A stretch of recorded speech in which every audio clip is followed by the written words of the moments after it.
Top quality और consistent performance के लिए सिर्फ सिल्वर पंप्स। टॉप क्वालिटी और कंसिस्टेंट परफॉर्मेंस के लिए सिर्फ सिल्वर पंप्स, नाम याद रखना। सातारा जिल्ह्यामध्ये मागील 10 ते 12 दिवसापासून कोरोना रुग्णांची संख्या ही झपाट्याने वाढू लागलेली आहे। सध्या मी शासकीय रुग्णालयाच्या आवारात आहे। खरं तर मागील 2 दिवसापासून जवळपास 5 रुग्ण जे आहेत ते कोरोना पॉझिटिव्ह आलेले आहेत। एकूण आत्तापर्यंत जवळपास 18 रुग्णांचा अहवाल जो आहे तो पॉझिटिव्ह आलेला आहे। सध्या यामध्ये 6 जण जे आहेत ते डिस्चार्ज जरी झाले असले तरी दिवसेंदिवस कोरोना रुग्णांची जी संख्या आहे ती वाढताना पाहायला मिळत आहे।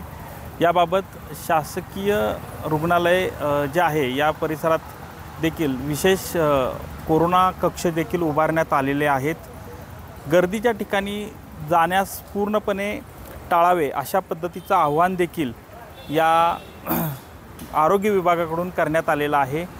एकूणच दरवेळी ही जी रुग्णांची संख्या जी आहे ती दिवसेंदिवस वाढत असल्यामुळं कुठंतरी नागरिकांनी गर्दीच्या ठिकाणं असतील किंवा जे सार्वजनिक कार्यक्रम असतील या ठिकाणी गर्दी करणं टाळावं असं आवाहन जे आहे ते जिल्हा शल्यचिकित्सक युवराज करपे यांनी सांगितलं आहे। कॅमेरामन तुषार जाधवसह संतोष नलावडे, TV9 मराठी, सातारा।